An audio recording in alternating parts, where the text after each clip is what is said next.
अन्नदाता, पग पग पर है संग तुम्हारे अन्नदाता। लहू किसानों का बन के पसीना सींचता है धरती का सीना। मेहनत का तेरी हक दिलवाने, नई तकनीक नई खोज बताने।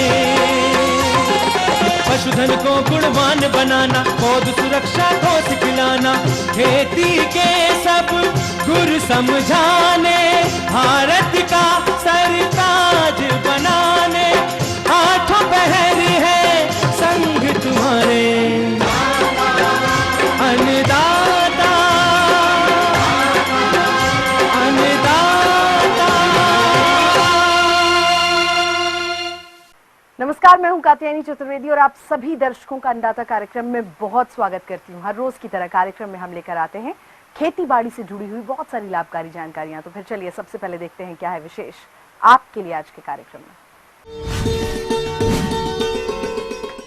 धान की फसल में कीट और रोगों का नियंत्रण भाग 7,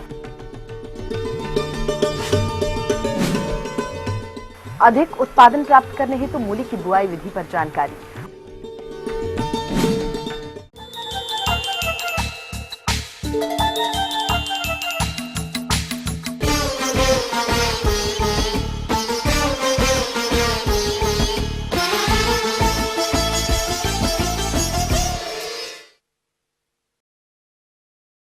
धान की फसल में कीट और रोगों के प्रबंधन की क्रमवार श्रृंखला में कल आपने धान में लगने वाले कीट और रोगों के नियंत्रण के लिए रासायनिक विधियों के बारे में जाना और आज भी हम आपको इनके प्रबंधन की विभिन्न विधियों के अंतर्गत अंतिम विकल्प रासायनिक दवाओं के प्रयोग के बारे में ही जानेंगे।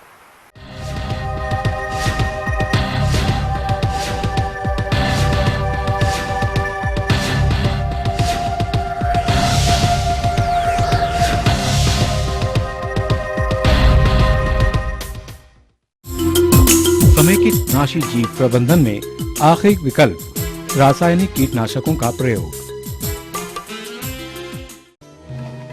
चूहा। बीज बुवाई से पहले उत्पाद बेचने तक चूहा धान की फसल को अत्यधिक हानि पहुंचाता है। रोपित खेत में धान की फसल को पानी के ऊपरी भाग को तिरछा में 45 डिग्री कोण में पौधों को काट देता है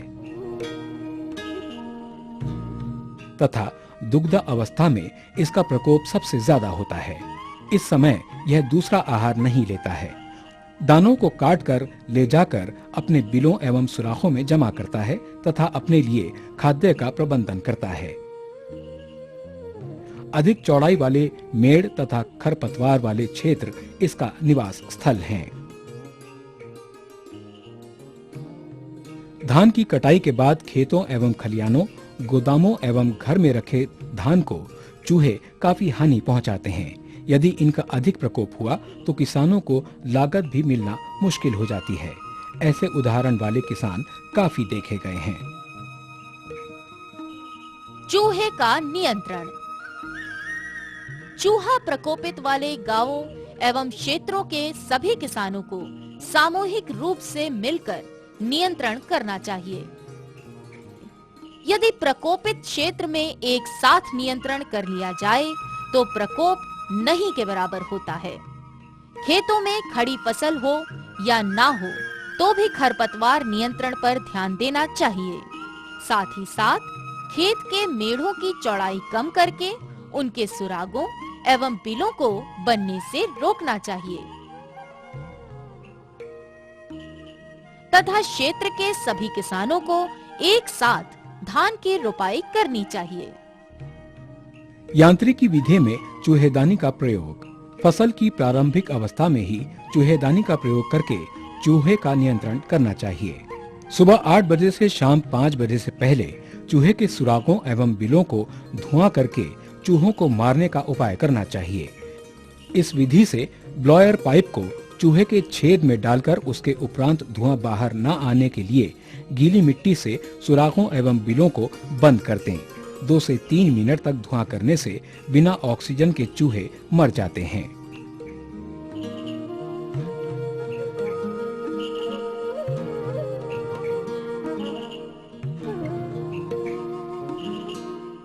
विष नियामक जैसे ब्रोमोडायलोन या जिंक फॉस्फाइड दवा का प्रयोग करें। ब्रोमोडायलोन दवा ज्यादा प्रभावी एवं सुरक्षित है। इसका प्रयोग करते समय बिना विष दवा देकर चूहे को आकर्षित करना जरूरी नहीं है। धान की खुद्दी 2 भाग तेल 2 भाग कीटनाशक को मिलाकर विषाक्त चारा बनाना चाहिए। प्रत्येक छेद में 10 से 15 ग्राम विषाक्त चारा पैकेट जैसा बनाकर अंदर डाल दें। पूरे फसल अवधि में इस दवा का प्रयोग करने से अच्छे परिणाम मिलते हैं। खेत के चारों तरफ मेड़ से 1 मीटर अंदर नारियल खोल 4 स्थानों पर रखे भूमि के बीचों बीच एक नारियल खोल रखना चाहिए तथा प्रत्येक नारियल खोल में ब्रोमोडायलोन 50 ग्राम विषाक्त चारा रखना है एवं सप्ताह में 1 बार इसे बदलकर नए तरीके से पुनः उसे बनाकर फिर रखना है। जिंक फॉस्फाइड दवा का प्रयोग अगर कर रहे हैं तो पूरी फसल अवधि में 1 बार ही प्रयोग करें। अगर फिर भी चूहा बच जाए तो एल्युमिनियम फॉस्फाइड टेबलेट प्रत्येक छेद में डालकर इसका नियंत्रण किया जाता है। इस टेबलेट को सुबह 10 बजे से पहले छेद में डालकर गीली मिट्टी से बंद कर दें। रासायनिक दवा के प्रयोग से पहले किसानों को कुछ महत्वपूर्ण जानकारियां होनी चाहिए। बिना जानकारी के प्रयोग से उसी समय कीट का नियंत्रण हो जाए तो भी दूसरे कीट का प्रकोप होने की संभावना ज्यादा होती है। वह है फसल की अंतिम अवस्था में फोरेट दानेदार दवा प्रयोग करने से कीट का प्रकोप ज्यादा होता है। कार्बोफ्यूरॉन दानेदार का 2 बार से ज्यादा प्रयोग करने से पत्ती लपेटक कीट का प्रकोप ज्यादा होता है। धान की फसल में मिथाइल पैराथियोन सिंथेटिक पैराथॉइड्स के प्रयोग करने से कीट पेनिकल माइट का प्रकोप ज्यादा होता है। इसलिए रासायनिक दवा के प्रयोग के समय किसानों को जानकारी होनी चाहिए। भूरा एवं हरा फुदका कीट और आवरण झुलसा रोग के नियंत्रण के समय पौधे की निचली सतह पर शक्ति चलित छिड़काव यंत्र से छिड़काव करना चाहिए। गंधी बग और पैडी माइट के नियंत्रण के लिए छिड़काव करते समय पहले खेत के चारों तरफ छिड़काव करते हुए खेतों के बीच में छिड़काव करें। अभी तक जो अनुशंसित दवा है वो हस्तचलित छिड़काव यंत्र के लिए है। पावर स्प्रेयर या मिस्ट ब्लोअर के प्रयोग पर रासायनिक दवाओं की तिगुनी मात्रा करनी होगी। हस्तचलित छिड़काव यंत्र से प्रति एकड़ 200 से 250 लीटर रासायनिक द्रव्य का छिड़काव कर रहे हों और अगर पावर स्प्रेयर है तो 80 से 100 लीटर रासायनिक द्रव्य का प्रयोग करना है। किसी भी प्रकार के छिड़काव यंत्र से छिड़काव करने पर प्रति एकड़ में दवा की मात्रा बदलती नहीं है। देख लिया आपने शस्य यांत्रिकी जैव विधि को समोवेशित करके लगभग 80% कीट का नियंत्रण कर सकते हैं। बचे हुए कीट को रासायनिक दवा से नियंत्रण कर सकते हैं। अगर समेकित नाशी जीव प्रबंधन अस्त्र आपके साथ है तो धान का भंडार आपके पीछे आएगा।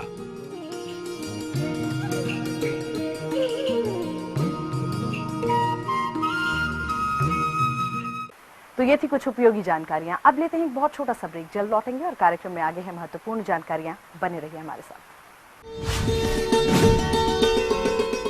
अधिक उत्पादन प्राप्त करने हेतु मूली की बुआई विधि पर जानकारी।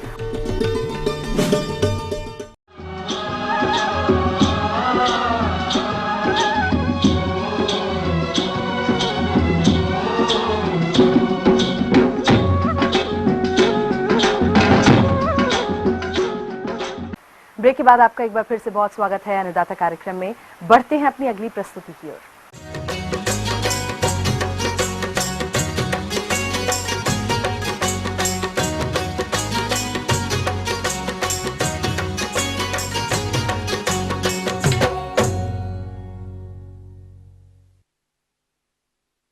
सब्जी वर्गीय फसलों के अंतर्गत मूली का एक प्रमुख स्थान है और ये समय मूली की बुआई के लिए उपयुक्त है। अतः हमारे किसान भाई इसकी खेती करना चाहते हैं, वो इस फसल से अच्छा उत्पादन प्राप्त करने हेतु तो किस तरह से करें इसकी बुआई, इस विषय पर जानकारी दे रहे हैं बामेती पटना के एक विशेषज्ञ डॉक्टर विजय पांडे। किसान भाइयों, मूली का खेती शुरू करने के लिए ये बहुत ही उचित समय है। तो सबसे पहले उन्नत प्रभेद जो है उसके बारे में आपको जानकारी दे दूं। पूसा चेतकी, पूसा देसी, पूसा हिमानी, पूसा रश्मि, जापानी सफ़ेद, जौनपुरी, व्हाइट आइसिकल, पंजाब सफ़ेद, चाइनीज पिंक, हिसार मूली नंबर 1 एवं अर्का निशांत, ये सब उन्नत प्रभेद हैं मूली के, जिससे कि बहुत अच्छी उपज प्राप्त होगी। बुआई का समय, मूली बुआई करने का समय है अगात मूली के लिए सितंबर माह, मध्यम के लिए अक्टूबर से नवंबर तथा गर्मा मूली बोने के लिए जनवरी से फरवरी महीना ही उपयुक्त है। और बरसाती मूली यदि लगाना चाहते हैं तो जुलाई से अगस्त सही समय है। मूली का बीज दर, मूली का बीज दर 4 से 5 किलोग्राम प्रति हेक्टेयर है। मूली लगाने की दूरी, मूली लगाने के लिए 25 गुने 10 सेंटीमीटर की दूरी उपयुक्त एवं वैज्ञानिक ढंग से समुचित मानी जाती है। खाद एवं उर्वरक प्रति हेक्टेयर, मूली लगाने के लिए कंपोस्ट 150 से 200 क्विंटल प्रति हेक्टेयर, नेत्रजन 60 किलोग्राम प्रति हेक्टेयर, स्फूर 40 किलोग्राम प्रति हेक्टेयर एवं पोटास 40 किलोग्राम प्रति हेक्टेयर के दर से खेत में डालें। मूली के अगर ये सब उन्नत प्रभेद जिसका कि मैंने जिक्र किया अगर लगाते हैं तो उपज लगभग 150 से 200 क्विंटल प्रति हेक्टेयर प्राप्त करेंगे।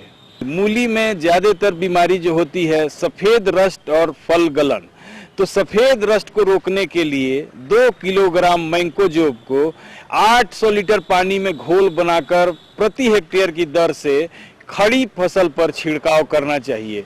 फूल आने के समय कोई छिड़काव नहीं करें। फल गलन, इसके लिए बीज की बुआई से पूर्व 2.5 ग्राम कैप्टन प्रति किलोग्राम बीज की दर से शोधित करना चाहिए।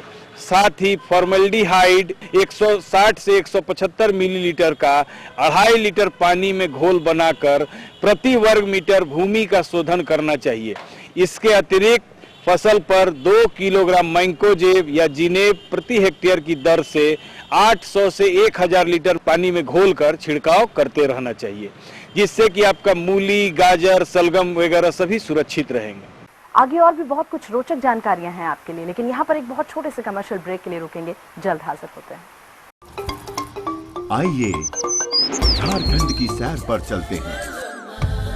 खूबसूरती, प्राकृतिक संपदा और विकास की अपार संभावनाएं हैं यहाँ, पर उन्नति की राह पर ये कैसे गति अवरोधक है? खोजेंगे इन्हें, निकालेंगे हल जोहार झारखंड में।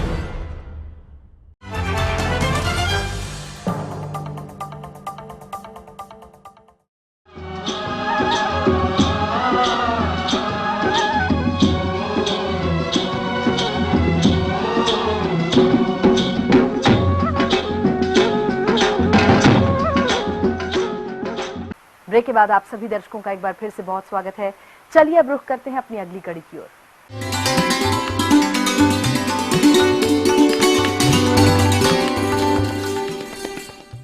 अन्नदाता हेल्पलाइन निशुल्क फोन संपर्क सेवा के माध्यम से आपके द्वारा पूछे गए प्रश्नों में से 1 या 2 महत्वपूर्ण प्रश्नों को हम अपने कार्यक्रम में शामिल करते हैं और इसी के तहत आज का चयनित प्रश्न और उसका जवाब इस प्रकार है।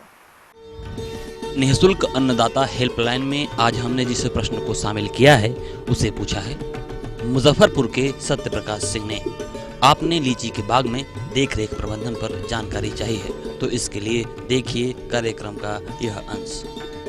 कि तुड़ाई के 10-15 दिन बाद अगर जुलाई के प्रथम पखवाड़े में लीची के पेड़ों के अगर उचित काट छाट की जाए तो इस तरह से नए कल्ले निकल के आते हैं, जिसमें आप देख सकते हैं इसकी काट छीट इन पेड़ों की जो है काट छाट की गई है और इसमें जो है नए कल्ले निकलना शुरू हो गए हैं। काट छाट के तुरंत बाद फिर हमें वो खाद और उर्वरकों का भी प्रयोग करना पड़ता है ताकि उसका पौधे का पेड़ का स्वास्थ्य अच्छा रहे और शाखाओं का विकास अच्छी तरह से हो। तो इसके लिए मैं सुझाव देना चाहता हूं कि आप जब प्रूनिंग कर लें, काट छाट कर लें, कि जो अनुभवी व्यक्ति है उसकी देख रेख में करना चाहिए, नहीं तो नुकसान भी हो सकता है। इसलिए किसी अनुभवी व्यक्ति की देख रेख में काट छाट करें। काट छाट के तुरंत बाद फिर खाद और उर्वरकों का प्रयोग करना चाहिए। और इसके लिए अगर पौधा आपका 10 साल का है या उससे ऊपर का है तो आप 1200 किलोग्राम नाइट्रोजन प्रति एकड़ से दिया जाता है। उसके साथ ही साथ 500 ग्राम फास्फोरस और 600 ग्राम पोटास की मात्रा दी जाती है। लेकिन ये ऐसा नहीं कि सारी मात्रा तुड़ाई के मतलब तुड़ाई एवं काट छाट के बाद तुरंत दी जाती। फास्फोरस की पूरी मात्रा एवं पोटास की आधी मात्रा कटाई छिटाई के तुरंत बाद दी जाती है। इसके साथ साथ 100 किलोग्राम सड़ी गोबर खाद दी जाती है। लेकिन अगर नाइट्रोजन देने में देरी हो चुकी है, जैसे अब इस समय अगस्त का महीना चल रहा है, तो हमारे अपने हिसाब से थोड़ा सा लेट हो गया है, तो अगर देर हो चुका है तो उस समय नाइट्रोजन की मात्रा ना दें, या अगर देना भी है तो एक तिहाई जो मात्रा है आप मतलब 400 ग्राम की मात्रा है जो है उसको और आधा कर दें, 200 ग्राम से अधिक ना दें प्रत्येक वृक्ष। उसके साथ साथ फास्फोरस 500 ग्राम, पोटास 300 ग्राम, उसी के साथ साथ सड़ी गोबर खाद मिला करके जो है पेड़ के बीच जो ये जो फैलाव है, फैलाव मुख्य तने से करीब 1 मीटर की दूरी में पर गोलाई में अच्छी तरह से फैला करके गहरी गुड़ाई करके इन खाद को उर्वरकों को मिला देना चाहिए। इसी समय जो नई ग्रोथ आ रही, नई बढ़वार आ रही है, तो पत्तियां थोड़ा सा गहरे हरे कलर की हो जाएं, तो उस समय सूक्ष्म पोषक तत्वों का छिड़काव करना चाहिए। अगर छिड़काव सुविधा पास नहीं है तो जिंक सल्फेट, कॉपर सल्फेट और बोरैक्स, ये तीनों ही 250-250 ग्राम की मात्रा के हिसाब से जो है प्रति वृक्ष के हिसाब से देना चाहिए, जिस समय आप नाइट्रोजन, फास्फोरस, पोटास की मात्रा दे रहे होते हैं। छिड़काव कर देंगे तो ज़्यादा बेहतर होगा। आजकल मार्केट में बहुत सारे ऐसे प्रोडक्ट अवेलेबल हैं। इसी के साथ जब नई बढ़वार होती है, आप देख रहे हैं कि कई ये पत्तियों को, ये कीड़े, ये पत्तियों को खाने वाले कीड़े भी इसमें लगते हैं। एक तो इसमें लीफ कटिंग बीबिल लगता है, वो बिल्कुल थोड़ा सा राख के कलर का होता है, छोटा सा, और लीफ रोलर भी लगता है, कैटरपिलर भी लगता है। इन सब से बचाव के लिए मोनोक्रोटोफास 1 मिलीलीटर की मात्रा प्रति लीटर पानी के हिसाब से, या फिर रोगोर 1.25 मिलीलीटर की मात्रा पर लीटर पानी के हिसाब से छिड़काव करें, और 10-15 दिन के बाद फिर इसका दोबारा छिड़काव करना चाहिए। इससे जो है कीटों से होने वाले नुकसान से बचा जा सकता है। अतः अगर नहीं आप ऐसा करते हैं तो इनकी पत्तियां जब कीड़े काट देंगे तो प्रकाश संश्लेषण अच्छी तरह से नहीं होगा और आपका पौधा कमज़ोर हो जाएगा। आपको एक चीज़ मैं बताना चाहूँगा, जो ये नई पत्तियाँ लीची में आती हैं, इन्हीं में ज़्यादा प्रकाश संश्लेषण होता है, पुरानी पत्तियों में नहीं होता है। इसलिए इन पत्तियाँ काफ़ी लाभकारी होती पेड़ के स्वास्थ्य के लिए जो है। इसी के साथ जहाँ पे ज़्यादा बारिश होती है वहाँ पे कुछ कवक जनित बीमारियाँ आ सकती हैं। एंथ्रेक्नोज जैसे लगता है, या फिर एल्गी से एल्गल रस्ट भी लगता है। तो उससे बचाव के लिए जो है कॉपर ऑक्सीक्लोराइड का छिड़काव कर सकते हैं। उसके छिड़काव ऐसा करें ताकि पूरी तरह से तना भीग जाए और एल्गल रस्ट या फिर कोई कवक से संबंधित बीमारी ना लगे। 1 से 2 छिड़काव आवश्यकता अनुसार कर सकते हैं 15 दिन के अंतराल पर। और एक चीज़ आप देख रहे होंगे कि यहाँ पर जो है, जहाँ हमने प्लास्टिक पलवार का प्रयोग कर रखा है ताकि पौधों के पास घास ना जमे। इससे जो है पोषक तत्वों और नमी के लिए जो कंपटीशन होता है, जो घास करती है, वो नहीं होगा और पौधों का स्वास्थ्य अच्छा रहता है। आप जैसा देख सकते हैं कि पौधे स्वस्थ हैं, हरे भरे हैं और थाले के आसपास कोई घास नहीं है। जहाँ पर मल्च लगाई गई है, पलवार लगाई गई है, बाकी जगहों पर घास उगी हुई है। तो इस तरह, और हमने ड्रिप भी इसमें लगा रखा है। ड्रिप मल्च के साथ अगर ड्रिप का प्रयोग करते हैं तो अच्छी उपज मिलती है। जो उत्पादन आपका होता है उसकी गुणवत्ता अच्छी रहती है और स्वास्थ्य पौधों का अच्छा रहता है। और इसके साथ साथ जो कि जहाँ पर ज़्यादा भारी बारिश होती है, किसान भाई लीची बाग लगाना चाह रहे हैं तो इस समय सितंबर में लगाना चाहिए। ऐसे क्षेत्रों में जहाँ भारी बारिश होती है तो उसके लिए ये उचित समय है। गड्ढों खुदाई कर लें, अच्छी तरह से जो है मिट्टी की तैयारी कर लें, गड्ढों खुदाई कर लें और उचित दूरी पर आप जो है निशान बना करके एक प्रक्रिया कर सकते हैं और पौधों को लगाने की तैयारी कर सकते हैं।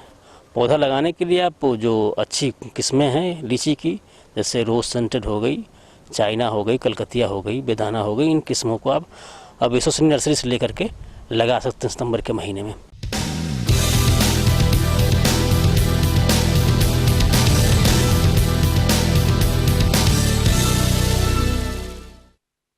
तो राज्य की विभिन्न मंडियों में कृषि उत्पादों के चढ़ते और उतरते बाजार भाव की संक्षिप्त जानकारी इस प्रकार से है।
और आइए अब देखते हैं कल दिखाए जाने वाले कार्यक्रम की मुख्य झलकियां।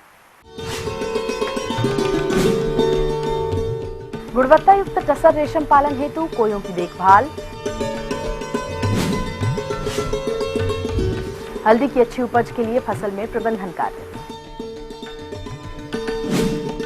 हम ये उम्मीद करते हैं कि आज का कार्यक्रम आप सभी दर्शकों के लिए बेहद उपयोगी रहा होगा। किसान भाई और अन्नदाता आपकी सेवा के लिए संकल्परत है और कृषि संबंधित समस्याएं एवं सुझावों के लिए आप हमें इस पते पर संपर्क भी कर सकते हैं। प्रोड्यूसर अन्नदाता ETV Bihar Jharkhand, Ramoji film city Hyderabad 501512। साथ ही आप हमें ईमेल भी कर सकते हैं। हमारा ईमेल एड्रेस है annadatabihar@etv.co.in। इसके अतिरिक्त आप हमें निःशुल्क हेल्पलाइन नंबर 180010084599 पर सोमवार से शनिवार सुबह 10 बजे से शाम 4 बजे के बीच में संपर्क कर सकते हैं। फिलहाल अन्नदाता की पूरी टीम को दीजिए इजाजत। कल फिर इसी समय पर आपसे होगी मुलाकात कृषि संबंधित कुछ और रोचक जानकारियों के साथ। तब तक के लिए नमस्कार।